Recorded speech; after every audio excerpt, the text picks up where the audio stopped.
You got to be nice to the sound man. That's where you get to hear what I say. See how things change as soon as I recognized that he was up there? He always takes care of me. I have to have it high. He said, push it way up there. This is bittersweet for me, folks. I'm a softie. Of course, some of you know that. And this is wonderful, coming back and seeing each of you and having an opportunity to fellowship with you. It's good to be back in the land of low, low prices.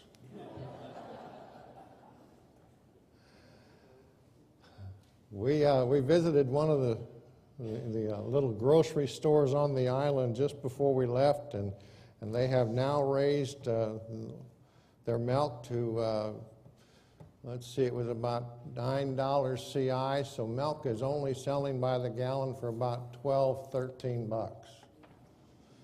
Loaf of bread will cost you $5. Gasoline is, I'm thrilled with the prices you guys are paying. We buy it by the liter in $5.30 in Canadian Island dollars, but when you add all the differences of what it is in U.S. money, it's probably about $7 a gallon. So, and this is snippets, Mark, in case you're wondering what I'm doing here. This is for the bulletin or something. Let me bring you up to date on the island. They listened to a tape that was made here when I preached, and the only reason they called me is because they thought they were going to get Mark in the choir. That was the first part of the CD. There's just so much to tell you, but you've heard me preach before, and let me tell you about Audrey and Frida and Delroy. Any of those names sound familiar to y'all?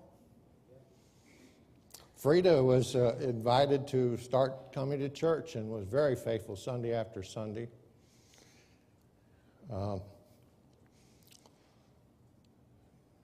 When she started attending regularly again, the foot with the diabetic foot was being healed quite well and is now doing good. And the only problem is that her latter stages of dementia are now full-blown Alzheimer's. So it's not much use to bring her to church if she doesn't know where she's at. Ministering to Audrey, we did that as long as we could. Audrey was the blind lady, remember? Audrey has been sent to Grand Cayman and is in a nursing home. And Kay manages to make cards for her. Very tactical, of course. They got to have brads on them and frills in here and things like that. And, of course, the nursing staff reads them to her and those kinds of things. But let me tell you about Delroy. Remember Delroy? I asked the people in the church, I said, tell me who's not saved. And they said, right away, Delroy. And that's not his name. It's just to protect the innocent. So I said, okay. And that was when I went down for the 3 weeks to visit with him. And last Sunday morning we were there. I just stepped to the front of the church, well, it's where the entrance is at, and I looked down the road over past the police station, and there was Delroy. Remember he had this great big bamboo that he was knocking coconuts out of the tree, the longest piece of bamboo I'd ever seen in my life. And I looked down there, and I saw him doing that, and I went down the road past the cemetery and across the front of the church and by the shore. And the quick story on that is I led him to the Lord. Y'all remember that?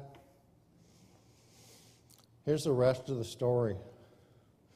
After we got back and got settled in one morning, I walked to the front of the church into the entrance, and I was standing there, and I looked down to see where I had spotted Delroy before. And I remembered vividly in my mind how I saw him standing there and how I walked down around the graveyard and down into the middle of the street and stood in the middle of the street and led him to the Lord. From where I stood in the entrance of that church, looked down past the police station where Delroy and I found Jesus. You can't see it from the entrance of the church. Think about it. Where he was standing and where I led him to the Lord, you can't see it from where I saw him. Delroy's now going to another church, but that's okay. While I'm on all of that, let me tell you one of the major problems we have on the island, other than that it costs an arm and a leg. We run the AC at about 84 degrees. That's just about bearable. Our heating bill was almost $500 US this last month. Our air conditioning bill. The Lord is taking care of his church there. We're not a poor church. But he manages to make certain that every bill's paid. And he does it because there are people throughout the United States and in Great Britain and the UK, as they call it, who manage to send offerings or tithes to help assist in that church's continued ministry in the islands. We're among 13, not counting the ones that aren't really churches. And we are ministering to a closed community. This is worse than when we pastored in Montana, because in Montana you could at least expect to go out and find somebody. Down here, down in the BRAC, where they're basically districts, and everybody who's ever gone to any church at all, this is my church. And this is my church. And they all have their churches. And you couldn't blow them out of there with a piece of dynamite. I have one young man who grew up in the church, baptized in the church, sits in the back far corner. He's never been to another church on the island. Won't go to another church on the island for any reason, because that's his church. Being a closed community, everybody knows everybody. Everybody's first cousins. Everybody's first cousins except Kay and I, and the tourists who pop in occasionally. And the results of that is that we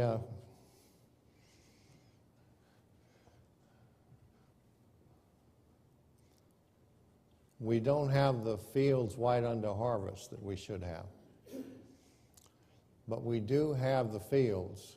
Let me tell you about them. A recent survey of our island indicates that we, per person, consume more alcohol than any other island in the Caribbean. The island's about 1.5 miles by 9 miles. Got about 1,500 people on it. More alcohol is consumed on that island than anywhere else in the Caribbean per person. When you take the total volume of alcohol consumed down there and you prorate it per person, all of us are more than alcoholics.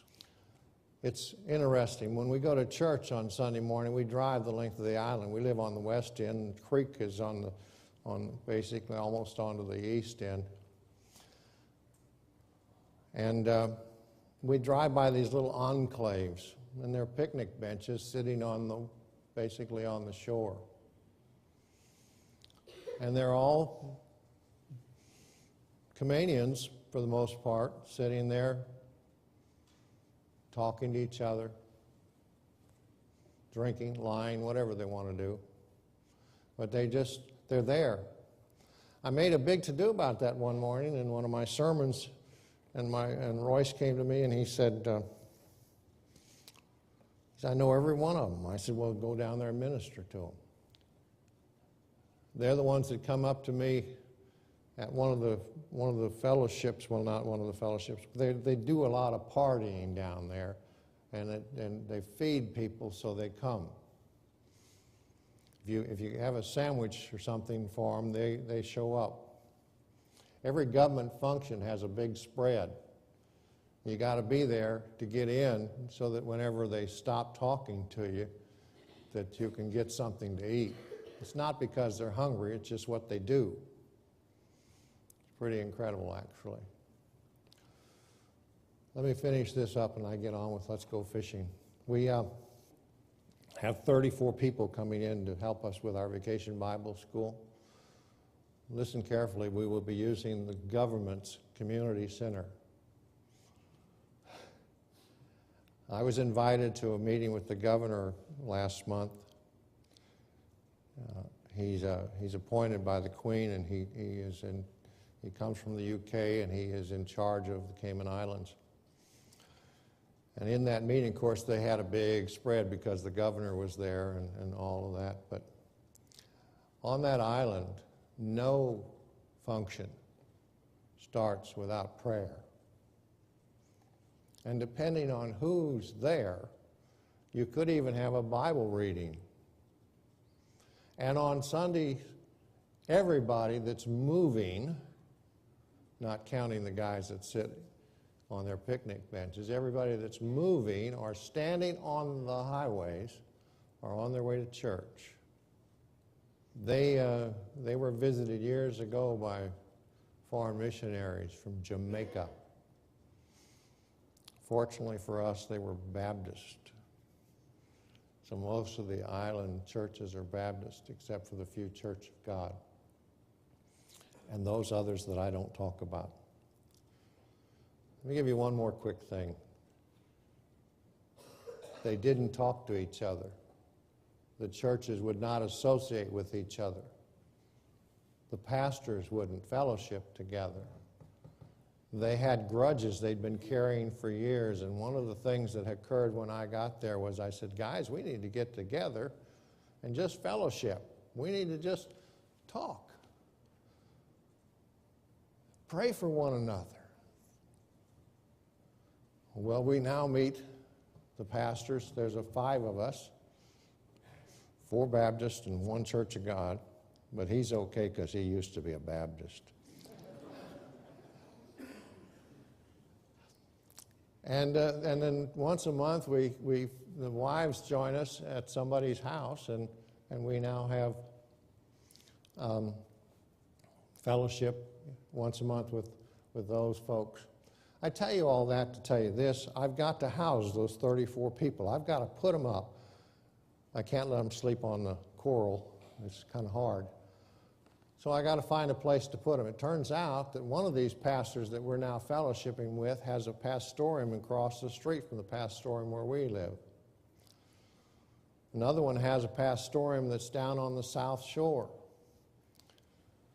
And so combined totals, I end up with putting all of the people in my house, the pastorium across the street, the pastorium on the south side, and we're going to put the boys, 7 of them and 2 men, hope they're big men, in the fellowship hall to stay with those youth while they're there on the island. That could never have happened years ago. I asked Joel, I said, I need to use your pastorium.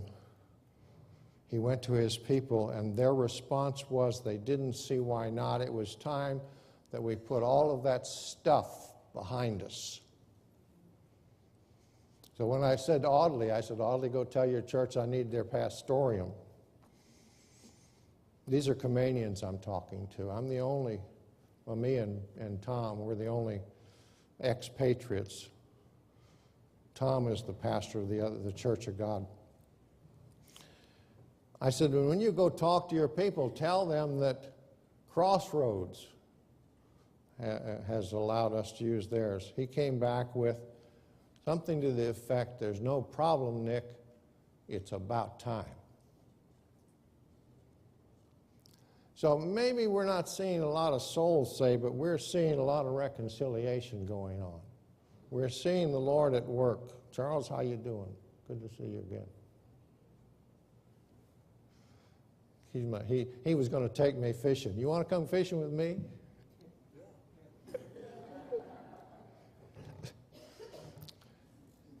Let me go on with this. You ready? Let's go fishing. Luke chapter 5, verses 4 through 8. Incredible passage. You've had preacher after preacher preach this to you. I originally decided I'd have to tag it, bag it, and drag it. Anybody remember that one? And I had something that like catch them, clean them, and something else. Carry them.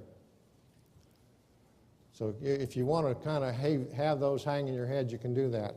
I always want to tell you where I'm going. Let me tell you what I'm going to tell you.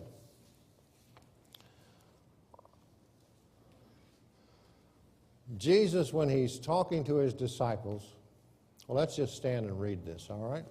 Luke chapter 5.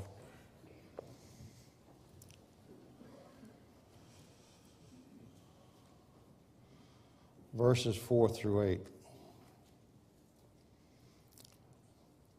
When he had finished speaking, he said to Simon, "Put out into deep water and let down the nets for a catch." Simon answered, "Master, we've worked hard all night and haven't caught anything. But because you say so, I will let down the nets." When they had done so, they caught such a large number of fish that their nets began to break. So they signaled their partners in the other boat to come and help them. And they came and filled both boats so full that they began to sink. When Simon Peter saw this, he fell at Jesus' knees and said, "Go away from me, Lord. I'm a sinful man."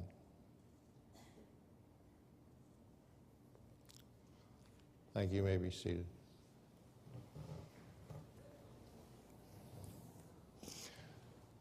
Jesus used parables a good deal, and most of his conversation, particularly with his disciples, seemed to be cryptic to them.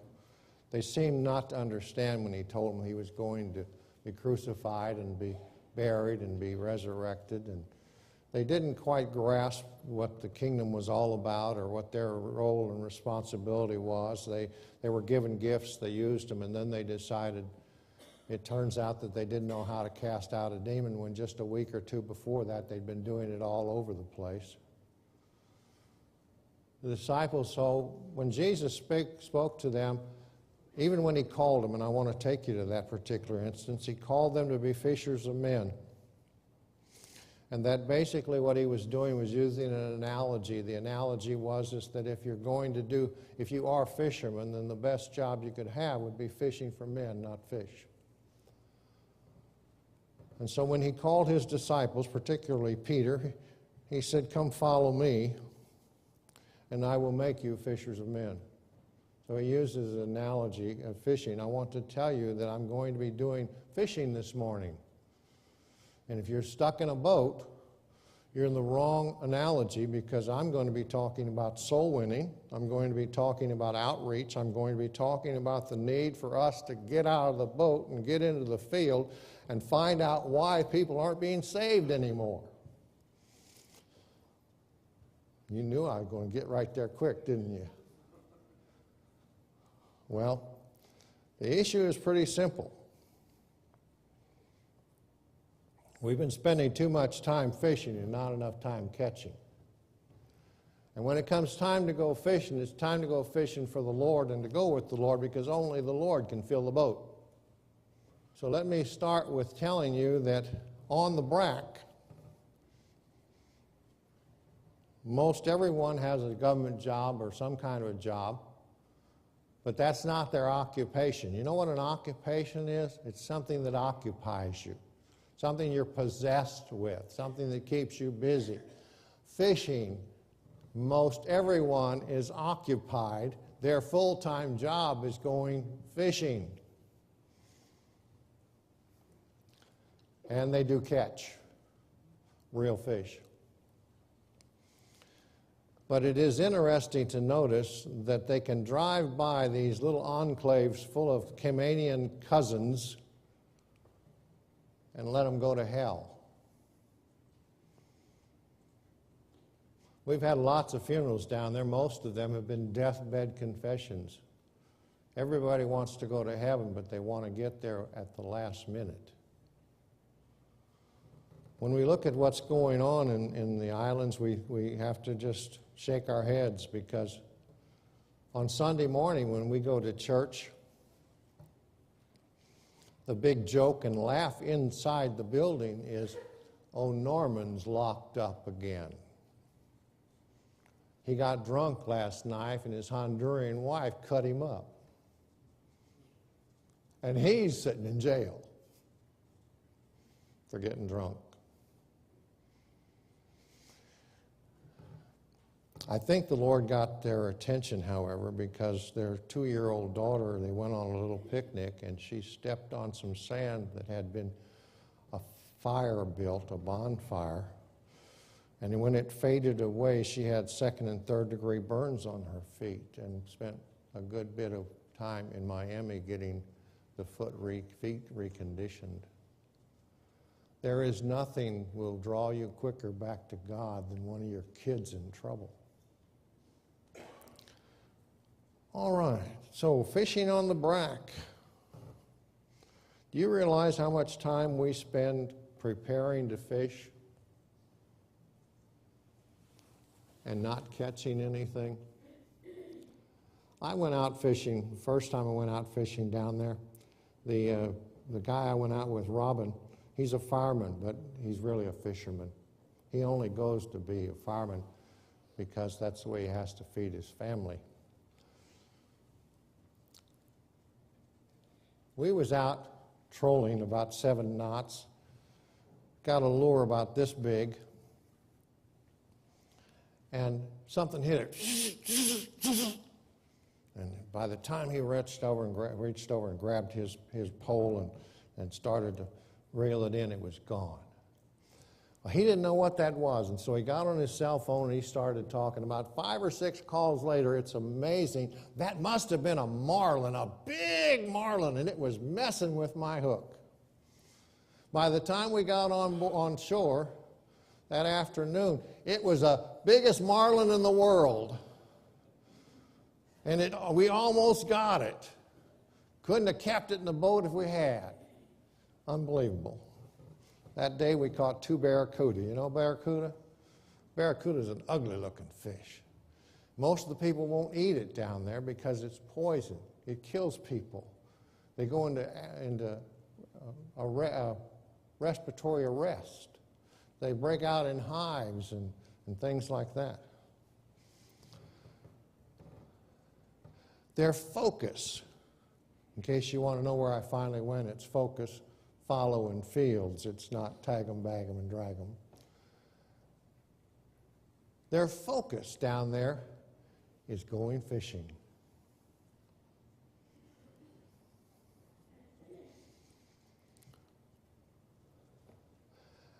If we're going to go fishing for the Lord, our focus is going to have to be on people, not fish. Our focus is going to have to be on their plight.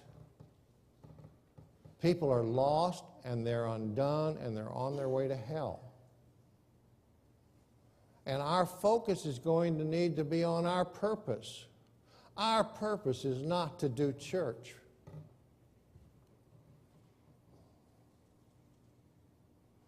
In fact, can you imagine, let's just imagine that you're an early Christian. Try this, listen to this. You meet a person on the street and you say to them, "I'd like to invite you to my church so you can get saved, but we don't have a church yet." See, we've got this thing all wrong. We've got it figured out that if we do faith and lay witness evangelism and EE and COW, y'all remember what COW stands for? Cow. That's the second time I've done that to you that I know of. But we're so busy practicing how to catch fish that we don't get our hook in the water. When we finally recognize that people are dying without Jesus and that we're the reason, things will change. And our focus needs to become that there's lost people. Where would we be had somebody not went fishing for us?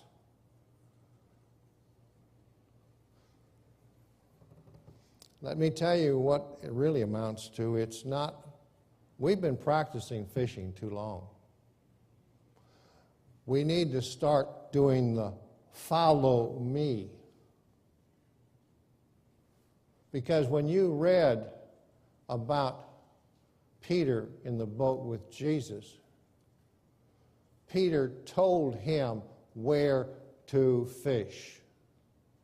Jesus told Peter where to put down the net.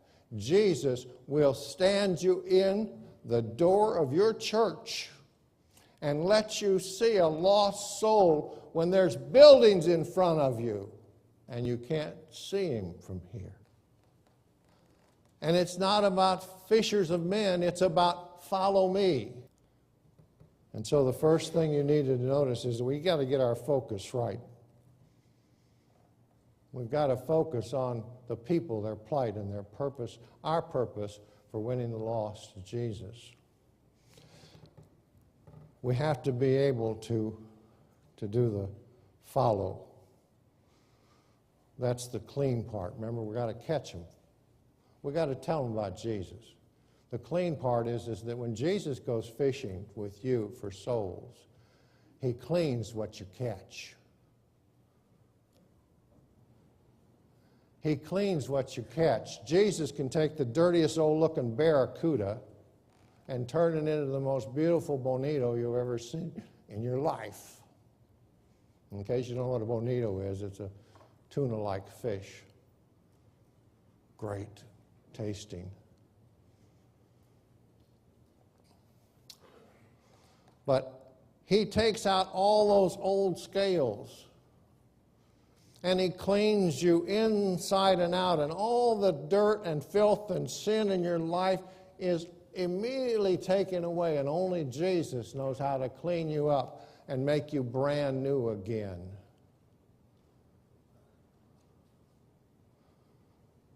And if you'll follow him and you'll get in the boat with Jesus, Jesus will tell you where to put down your net that you might have a boat full.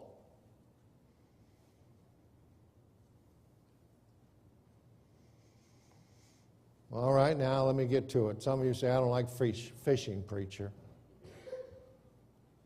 I had a pastor sit in my house just before we left and said to me, your gift of evangelism is incredible. I wish I had the gift of evangelism. You could have knocked me over with a feather. I cannot believe for a moment that there's a pastor out there anywhere that is not an evangelist.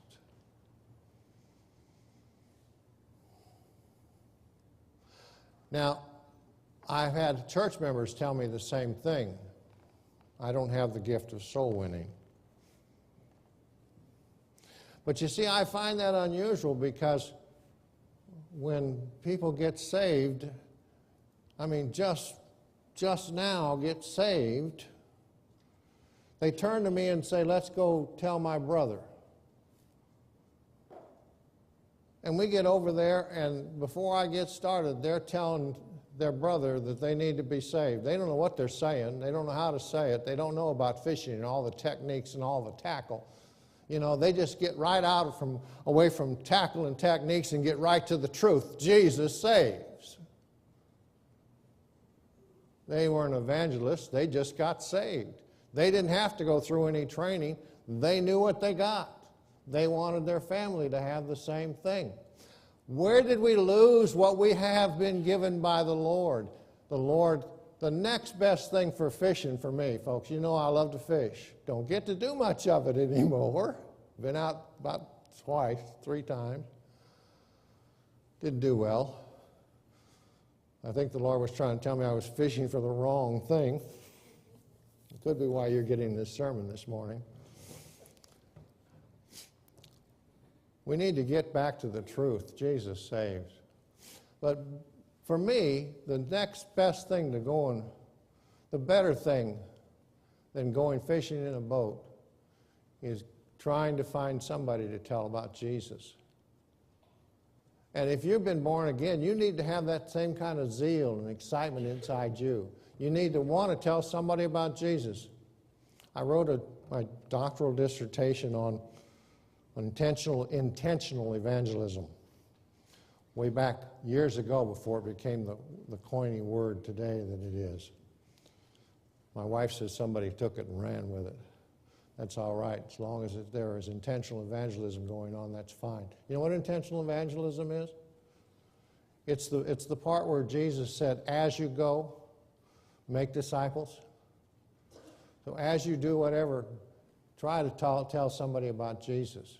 Do the follow me. Jesus is going to be there before you. If he isn't, you're wasting your time fishing.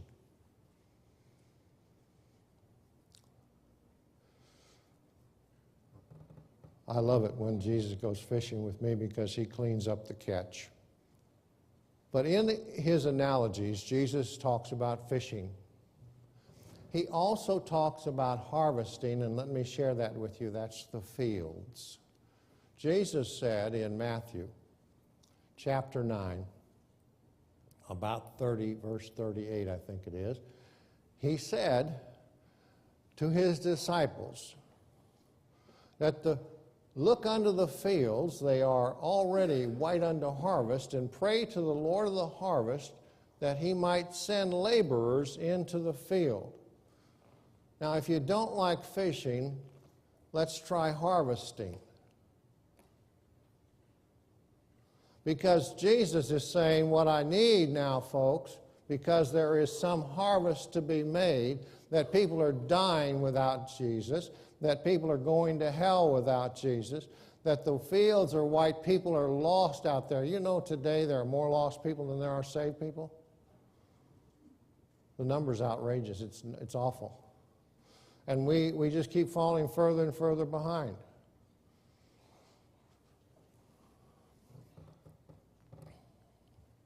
So Jesus is saying to us basically that the harvesting is the way to go.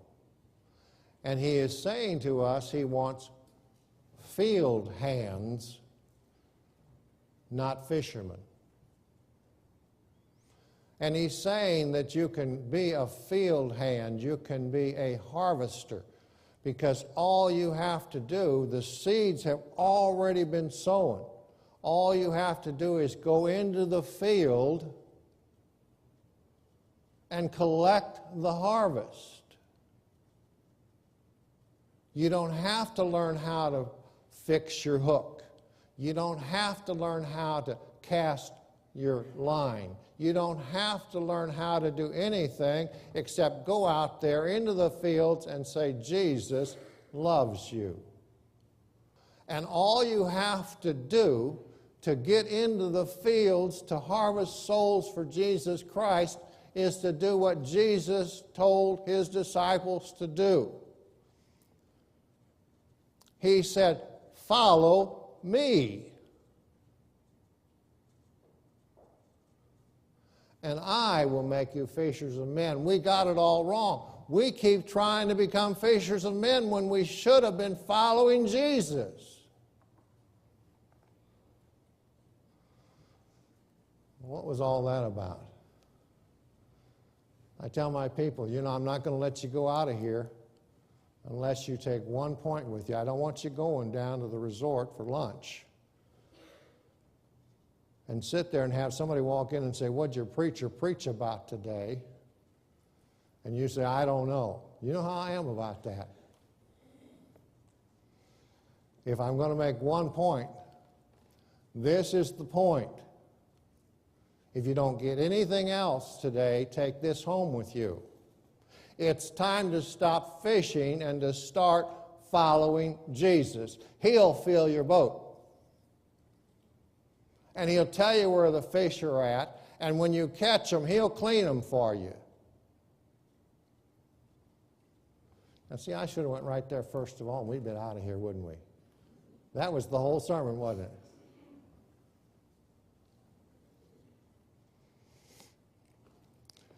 If I had known fishing was going to be so much fun, I went right to retirement. What do I want from you this morning? I don't usually give altar calls, and I don't usually say, everybody rush down here and take the preacher's hand, but I do want something from you this morning. Jesus wants some commitment. Jesus wants to know that you're going to stand up and become who you need to be for him. And I want the pastor to come and stand here now because our time's running short. And when we stand and we're led in this song of invitation, some of you may have been listening to me this morning. Here's what I want. I just want you to take a quick step down the aisle, take the preacher's hand and tell him you want to follow Jesus. You want to go fishing with Jesus. You want Jesus in your boat. Whatever you want to tell the pastor. And then go sit back down. Now, I'm not expecting everybody to just row by row file out of here, but there's somebody here this morning that heard this message and understood what I said. There's somebody here this morning that understands that it's time to follow Jesus and quit fishing. Let him tell you where the catch is at. And obviously, if you don't know Jesus as Lord and Savior, you're the fish that we all want to catch. And if you'll just come tell the pastor you want to be saved, he'll tell you what Jesus wants done in your life. And he'll teach you how to be a follower of Jesus Christ, not a fisherman.